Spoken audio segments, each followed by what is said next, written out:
Hey, welcome back. We're live this week that we're going to be going over a chippy finish. A lot of you call it a chippy finish. Some of you call it more of a distressed finish. It's actually one of the most fun things I think I do on painted furniture and accessories. So I really am very excited about showing this to you today. Now I want you to notice, you see that I've got something in front of me? This is a no sandpaper zone.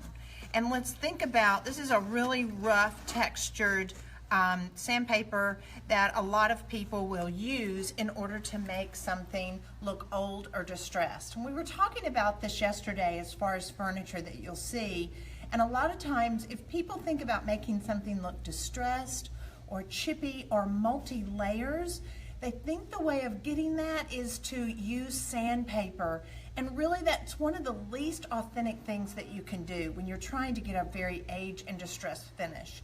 So we want to think about how does it get the way the looks are on antiques that we love. So if any of you have ever had the opportunity to go to the Paris flea market or to go to Europe and see different pieces or even go to vintage markets here in the US, you'll see these great pieces that will have multi-layers of maybe greens and blues or yellows and reds and browns. So you see how they've chipped off, and that's what makes them so incredibly desirable because you can tell there's authentic age to them. So the way you're going to have to do that is we're literally going to have to go in and create those layers, and that's what I'm going to show you how to do today, but I'm not going to be using sandpaper to get the actual wear. So a lot of you are like, well, how are you going to do that? That's what I'm going to show you. This week we're going to go over the one-step paint and multi-layers and creating that look. And then next week we're going to go over doing Toscana milk paints in that finish. So I'm going to set my no sandpaper zone. We're going to put this aside because that's not what we're going to use to distress. And I want to remind you this week, like always, if you make comments and you ask questions that we're going to be answering live here. I'm at my studio in Memphis, Tennessee. It's 3 p.m. Central Standard Time. So if you're watching this, please send your question in and let me answer it live. And then you'll be entered in for a drawing that we're going to have that we will send a chippy finish kit to you in the mail within 2 days, and we'll announce the winner tomorrow on Facebook. So, all right. So the first thing I want to do is we are going to go over this product, but come over here with me. I want to show you this console. Now, look at it. You're going to notice a couple of different things. We'll get a detail in on this. See, there's several different colors. So this is actually going to start in a very light color. It's hard now for you to tell, but I'm going to break it out as I show you how to do the actual execution. So you'll see a darker gray, you'll see kind of a medium gray, and then overall we'll just kind of back off of it just a little bit so you can see the brown and the wax that we're going to also show you how to do the antiquing process with. But now, as you back off and you see the actual console, look how the top is a totally different color. So when you're looking at pieces of furniture and you're going to paint them, don't always think about doing the same finish on the top as you would on the apron or the part of the piece. And this is also kind of a chippy finish, but I only did it in 2 colors, which is a Bauhaus buff and a darker gray. So it does give it a little bit of texture. I don't like having a real smooth top with a chippy base.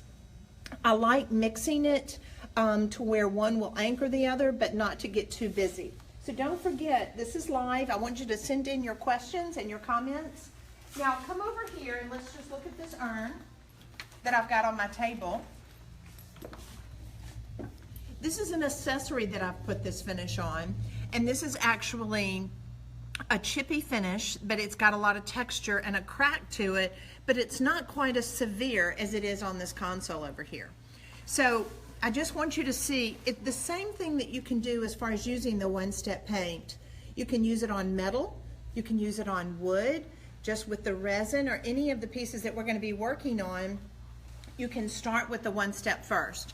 So here's a drawer that I have that we've rescued. This came out of a larger piece, of course, but I want to be able to show you how you can create a finish like you saw over here on this console apron on a drawer or a piece of furniture that you're going to rescue.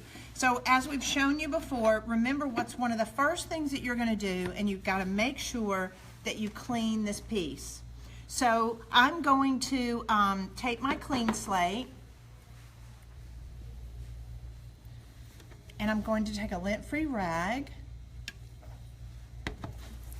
saturating this lint-free rag, and I'm just going to come over the entire piece and clean it, because you don't know what type of residue or things that are on here, especially if it's somebody from the 70s has used liquid gold or something like that. I love using the clean slate because it'll take all the wax off.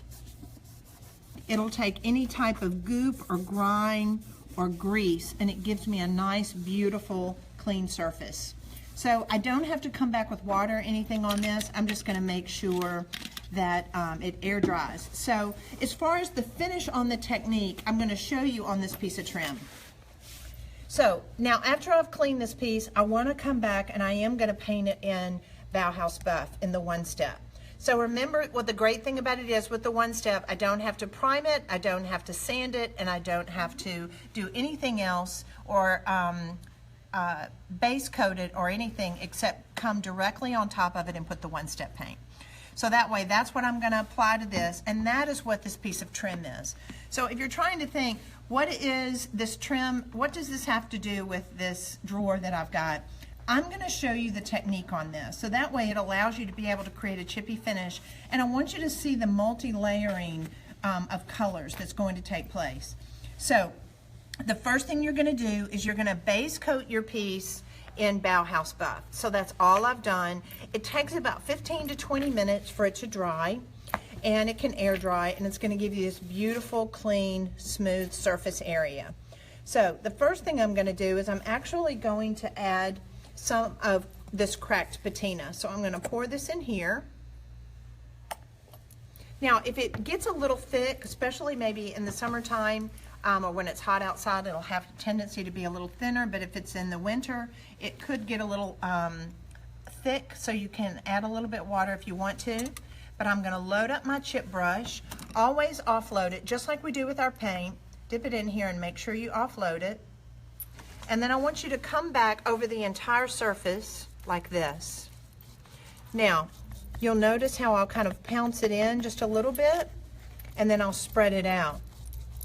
Now, one thing I want you to make sure when you're going to be doing a chippy finish on a piece of furniture, make sure that you select those pieces for the type of finish in advance. So that's why I love teaching you a repertoire of chippy finishes or lacquer, or maybe a smoother finish that we're going to be doing in the one step, or maybe we might come back and do some layering of milk paint. So as you're going through and you're watching these videos and you're learning a lot of different techniques, you'll look at that piece and you'll be able to decide not only just what color you're going to do it in, but actually what finish and what technique.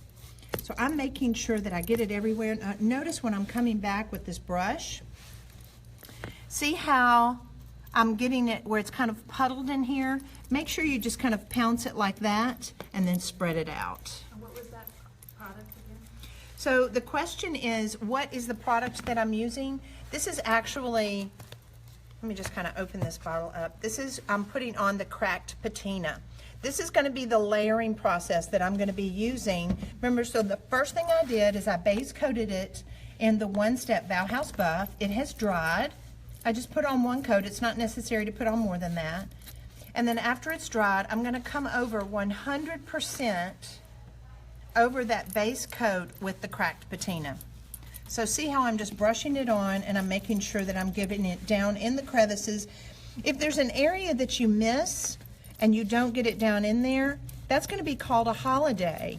Remember, we talked a little bit about that last time when we were gilding. The same thing goes true with this. Make sure that you don't have an area that you've missed it, because you actually won't get a crack there. So I want to make sure that it's all over the entire surface, so I'll pounce it a little bit, get it out of the crevice, and then smooth it out this way.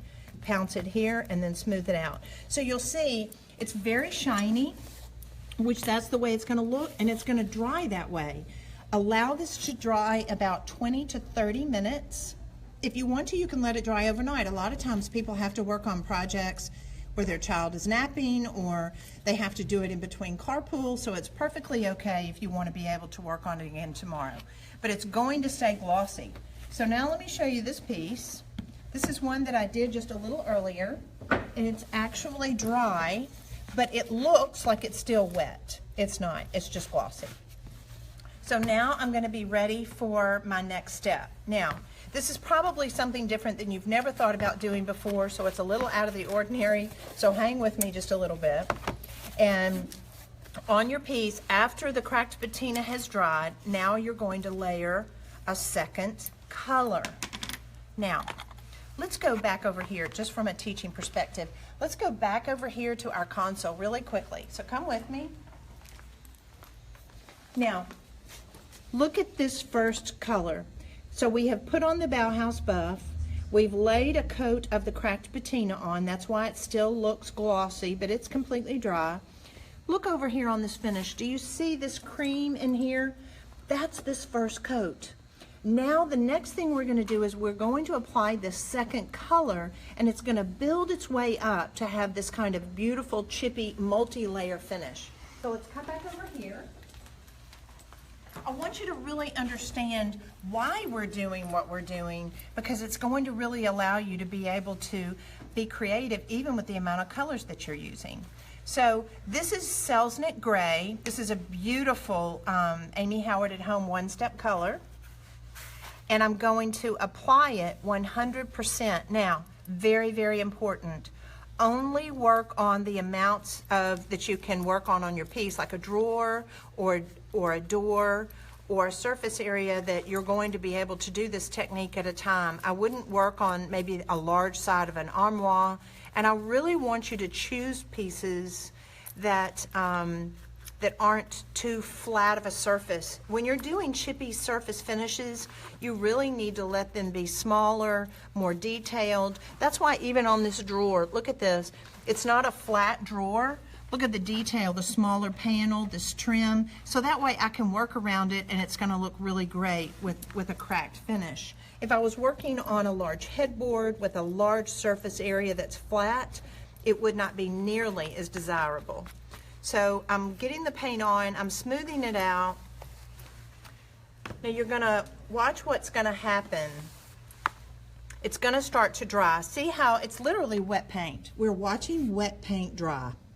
And as it starts to dry, it's going to go into that beautiful matte chalky finish. And should that be a thin coat or a thick coat? You do want to make sure that it's consistent as far as 100% coverage. The question was, is this a thinner coat or a thicker coat?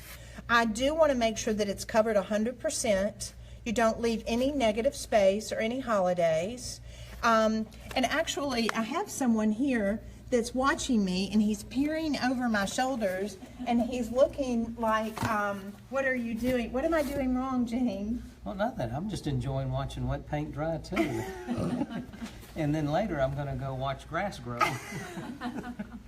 All right, so what's your question about this? Well, the question is, if I'm doing a large piece, do I do it in sections, or do I do paint the entire piece at one time? Right, okay, so, and that's probably a question that a lot of people have, because it is really important that you work on a section at a time, like a drawer front, or the side of the nightstand, or I use them where I can control that whole area, or maybe the top of the surface. Is that what you're talking about? Well, as far as the process, which you're going to show the viewers, that when you're doing this, do you do it in sections, or would you paint the entire piece and then go back Oh, I as see you're what getting you're ready saying. to show them how you're going to distress it? Yes, you can do the cracked patina all over, but when you're actually doing this process where you're coming back, work on it in sections. Great question. That's why I just love you being here. It's awesome. Okay. Excited to be anywhere. We've got several questions Okay. from our viewers. Okay. Tony wants to know if you're using the same colors as you did on the finished table that you showed.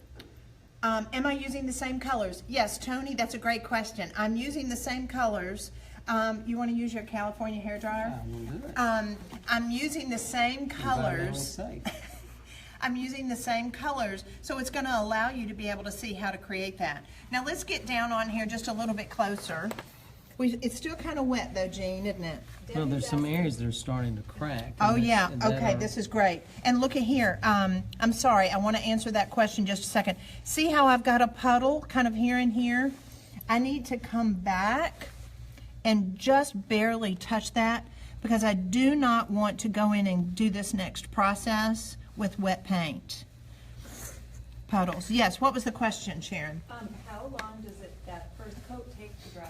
Okay, that's a really great question. As a rule, Jean, what would you say, about 5-10 minutes at the most? Well, even easier than timing is watching, see the cracking that's starting to occur, like that eggshell cracking.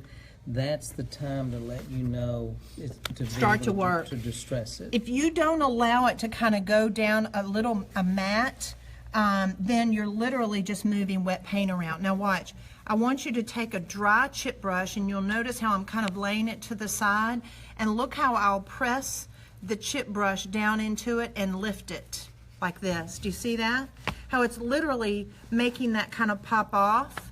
Make sure that your paint though isn't completely wet when you start doing this. Or completely dry. Or completely dry. If it's completely dry, it's not going to do anything. And the other thing is, if you start to get too much paint on this brush, it's literally going to become a positive tool instead of a negative tool. Right now, it's a negative tool. Michelle is asking, is the aged patina causing the cracks?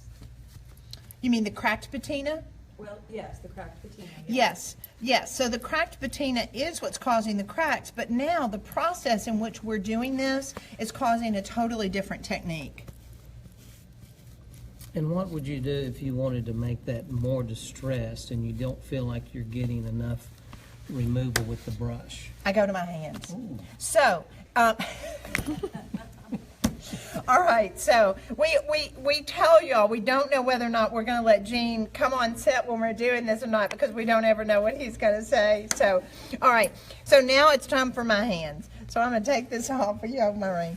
So now it's still tacky, and I have come in with my brush the first time, and I've gotten it to where I'm kind of happy with it, but now I'm going to get down in the crevices, and I'm making sure that my hands are fairly clean. Now watch. I'm going to press my finger down into that and watch it literally lift the paint. So now I can use parts of that finger, but that's a tool. If I start using that one finger, it's going to become a positive tool, and I'll be putting that back on there. So now I'll be taking all of my fingers and I'm pressing into it like this. Look at that. Now, that way, when you look at a piece of furniture and that paint has literally chipped off, we're able to do exactly what it did in nature over hundreds of years. You cannot get this look with sandpaper. It doesn't look that way. It won't look authentic. Now, make sure, this is a rule of thumb, that you want to make sure that you don't do it 50-50. I am going for a composition here. And as I'm working my way up, I do want to take off enough so that way when I come in and layer in my next color, that I'm happy with it. So Jean, what do you think? How's that looking? I like that. Now, are you going more for a consistent uniform look, or do you like it to where there's more areas that have more paint and areas that have less paint? I don't want, the last thing I want is for it to be uniform. So I really do like going in and making it look variegated. Sometimes I might leave more paint over on this side than over here, but I do want what we call oval eye track. So I'm really kind of happy with the way this looks, actually. Very authentic. All right. Laura wants to know, does the patina work with all paints? Ooh, is it Laura? Yes. I love that question, Laura. It will not work with all paints. It's really important that you work with a chalk-based paint that has a matte finish, because this is all about making it look aged and very authentic. So we want to make sure it's this beautiful, dead, flat, matte, chalky finish. That's why I love it so much. That's why I love using the one-step paint, because if you went in and you were working with an acrylic-based paint, it's going to have those plastics and things in it. It's not going to be near as pretty. You're not going to get as pretty of a crack, and it's not going to release as easy.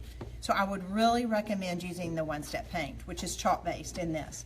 So now I'm going to take just a little bit of a hand cleaner, because I've got, I actually have paint on my hands. These are some grind balls that you can get at Ace Hardware, and I love using them to just clean my hands, to be able to go to the next step, especially if I don't want to go over, if I don't have a sink, to be able to go and actually clean my hands. So it takes off all the paint. Amy, what was the first color you used? All right, so the first color that we used was actually Bauhaus Buff. This was the first color. The second color that I used was it Selznick? Selznick. It was Selznick. Sorry. See, I can't bring Gene over here. He's getting me in trouble. He's handing me the wrong thing. I just thought Atelier looked prettier. Oh. It just sounds more she. What? Say that again and tell us what that name means. Atelier? Yes. Atelier, that's a deer that's broken one antler, and it's called an atelier. No, that's not true. Oh. Tell us what it is, Jane. Atelier means furniture maker. So, and actually, if you Or go, craftsman. or craftsman, so when you go abroad, and a lot of times it could be a tanner, it could be a woodworker, but it could also be a perfumer. It could be any of those people. It's a shop, it's a craftsman, someone that makes, I call them makers, and there is definitely a maker's revolution going on. So, anyway, thank you, Jane, for telling us that. All right, so let's go back. So the first color that we had was Bauhaus Buff. The second color was Selznick Gray. So can you see these two colors on here, what we've done? If you wanted to, you could stop here. I could go back and literally wax this, and I would be very, very happy. So now I'm going to go to the next color. So now I want you to come back. Now, I usually call this an Oreo cookie, and let me tell you why. So you've got your first color. You're going to put the creamy center in, which is your cracked patina, and then you're going to layer it with the Selznick on top. So you think about, you always sandwich the cracked patina in between two coats of paint. Does that help? Mm-hmm. So this is your first coat, sandwiched with cracked patina, and then this on top. And you're all allowing at least, say, 20 to 30 minutes to dry in between coats. So I love your questions. Please be asking those so we can answer live here.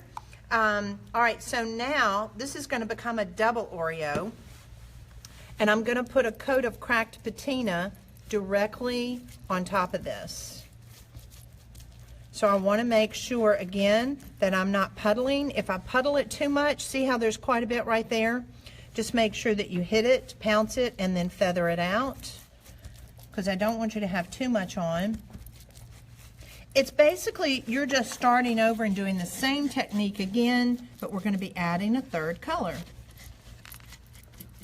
Karen's asking, after it dries, will it snag? Will it be sharp or snag anything against it? Sharon, that is a great question. It will have a tendency to snag just a little bit, and I'm going to show you what our solution is on that in just a minute. So yes, hang with me. Those are great questions. So now I've completely covered with the cracked patina my Selznick Gray, and I'm going to set that aside. This is going to take me about maybe 30 to 40 minutes to dry. Is there a way to expedite the drying time? What would you suggest using?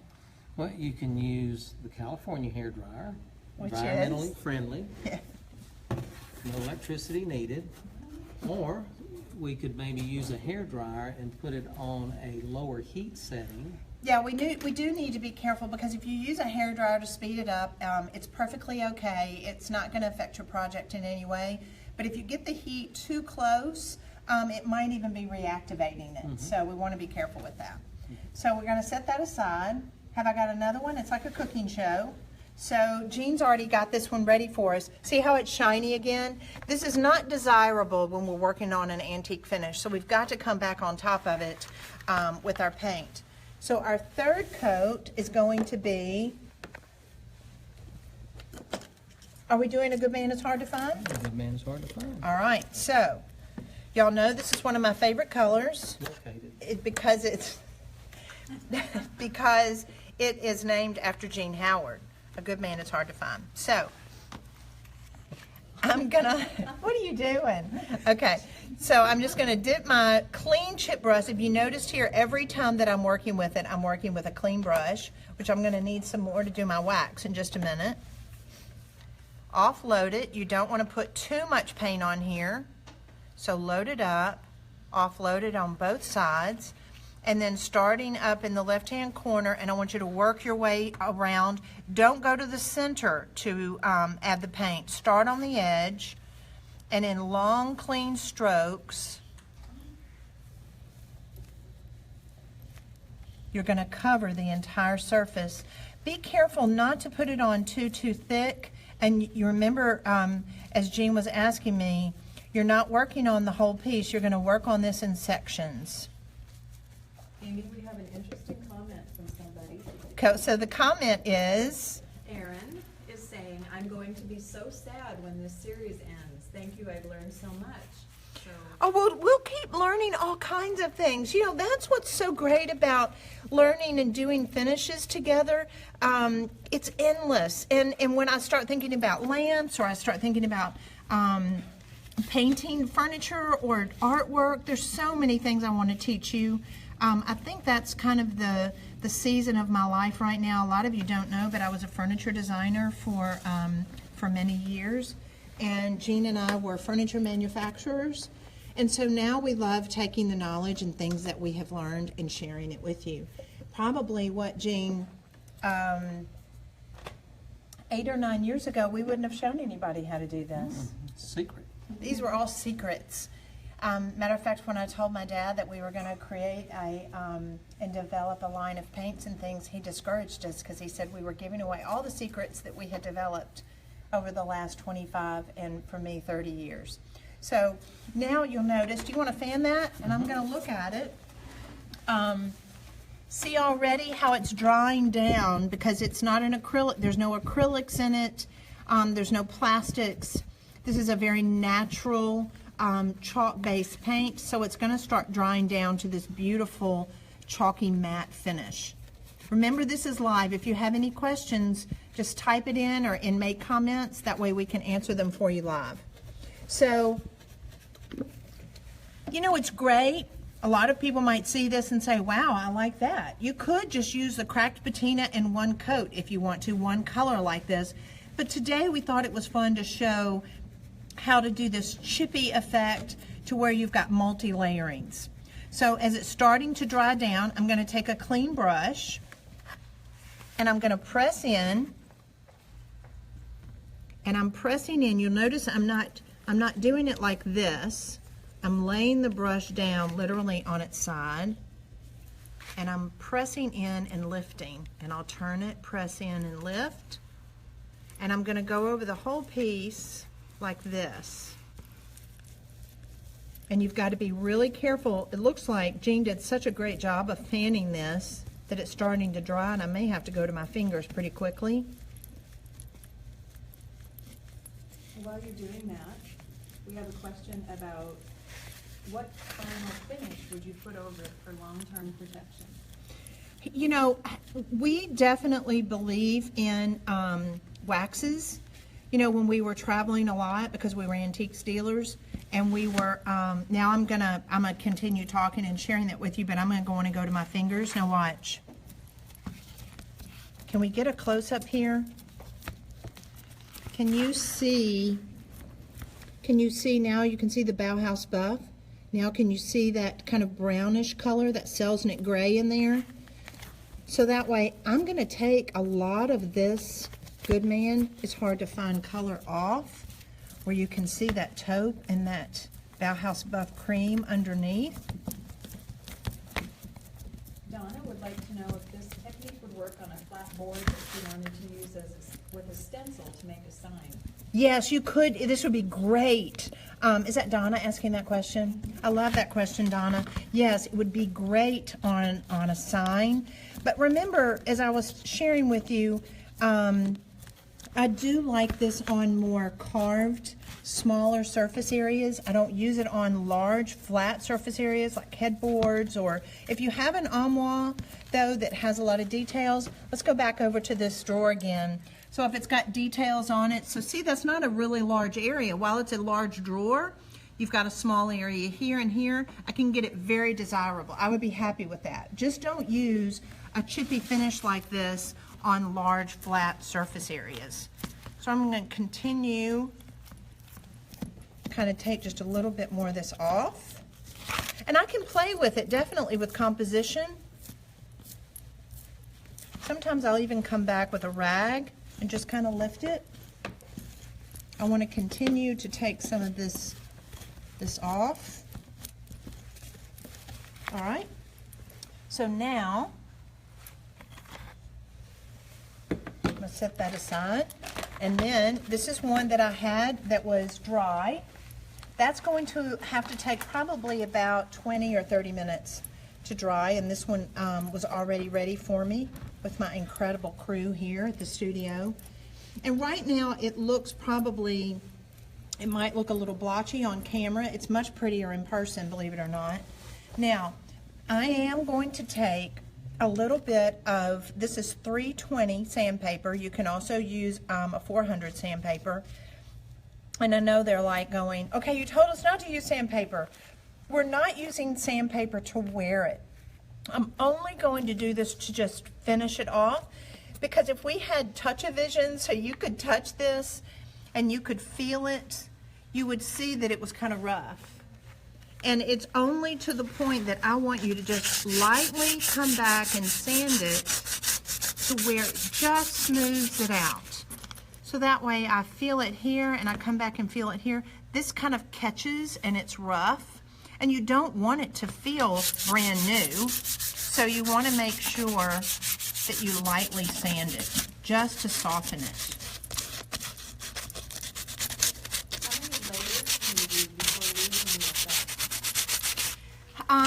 That's a great question. The question was, how many layers can you do before you lose the effect? I usually stop at 3, and I try to make sure, you'll notice I'm working with kind of the same color, so we'll call this monochromatic, mono meaning one color, and we'll do it like a light cream or a light gray, then a medium gray, and then a darker gray, so they all start to complement one another. So I would stop with 3. Remember, we kind of called this like an Oreo cookie because we put on 2 coats of cracked patina and we sandwiched it in with 2 coats of paint. You're always going to do a coat of paint, the one step, the cracked patina, and then another coat of paint. If you want to add 3 colors, just do cracked patina and a last coat. Jean, am I missing something? What if you want to do some touch-up? You don't like exactly what you did. Maybe you took too much paint off. Okay. What do you do? Can you do any touch-up with it? Absolutely. You can come back and just, a lot of times I like working with my fingers. I'll just dip my finger down in the paint and I'll touch it up like that and then pull it off. Is that what you're talking about? One thing I want you to realize is you can't mess this up. This whole process, one, I want you to enjoy it.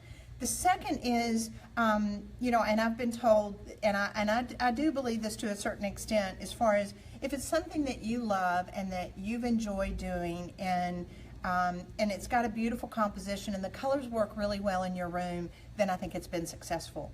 What I'm wanting just to teach you that a lot of times when I've gone in antique malls and people have done furniture and they think that the aging process is just strictly about sanding, and we're wanting to give that piece a history. Of course, the history is happening on this piece very quickly of what I'm doing. Think about the amount of people that maybe have touched it and used it over a period of time. I was talking to somebody and they were living in Dubai, and they were talking about expats and people from all over the world that are going to live in Dubai. and they sell off their furniture, and then a new group comes in and they want to paint over it completely to match their room. So you think about those pieces of furniture that as it gets traveled and as that paint is added, it's going to be popping off and have multiple layers, that it can be really, really beautiful. But as far as executing this, I would try to stay with more monochromatic colors. I think it's much more desirable. So if you want something in the taupe family, stay with a light, a medium, and a darker taupe, or the grays, a light, medium, and a darker value gray.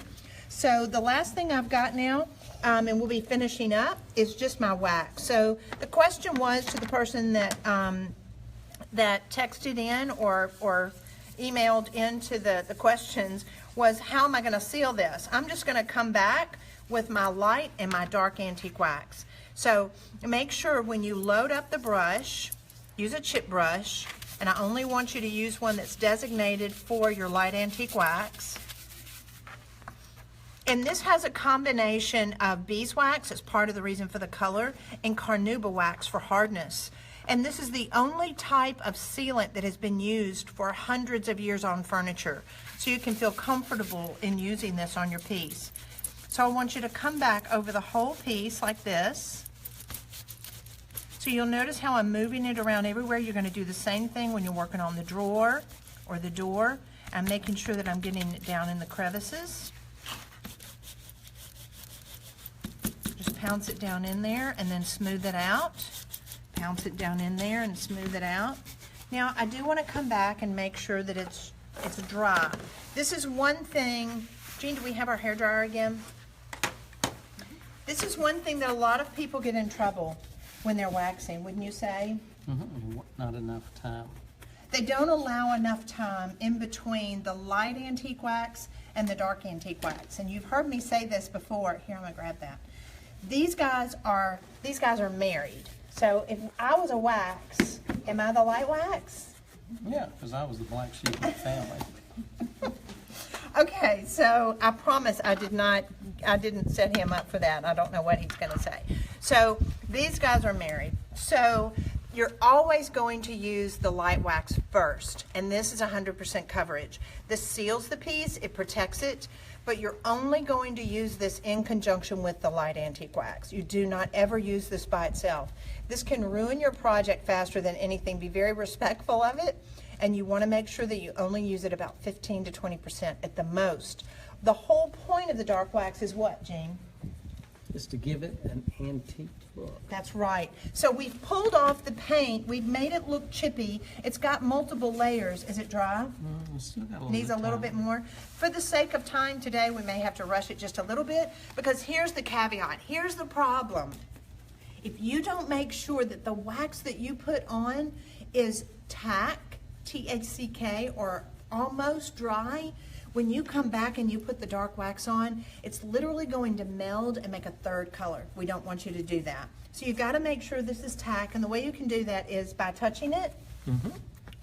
And if it's not greasy, you don't want it to be greasy, you don't want it to move around, you don't want to be able to touch it like this and move it and it be sticky. It needs to be able to dry just a little bit longer. But for the second time, I'm going to go on and put just a little bit of dark wax on it.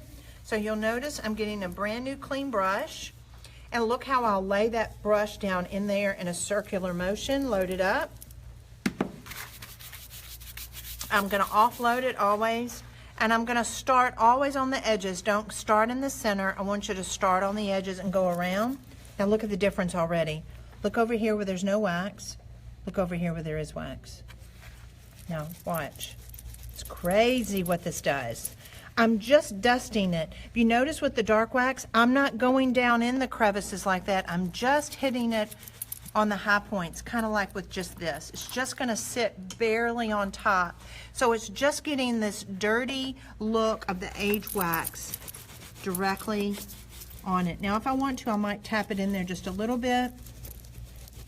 We have a couple questions about wax. Okay. How does it hold up in high temperatures? The wax, once the wax is on there, let's go to our final piece one more time. And I want you to look on here. Of course, this is on a surface that's vertical, and it's not going to get a whole lot of wear. But as far as wearing over time, it's wonderful. It has the carnauba wax in it Those are used on automobiles. It hardens. The longer it's on here, the more it cures and the hardier it is. So it's perfect. And then that way you see the beauty of it. I didn't quite pull as much for the white to show through, so every piece is going to be pretty different looking, but it's really authentic looking. A lot of people that are going to come in your home, they're going to think that it was an actual antique. So I want to thank everybody for being a part of our Chippy finish today. Come over here. I've got one more thing to show you. This memo board is what we're going to go over next week. This is another type of chippy finish that you're going to love. It is so easy to create.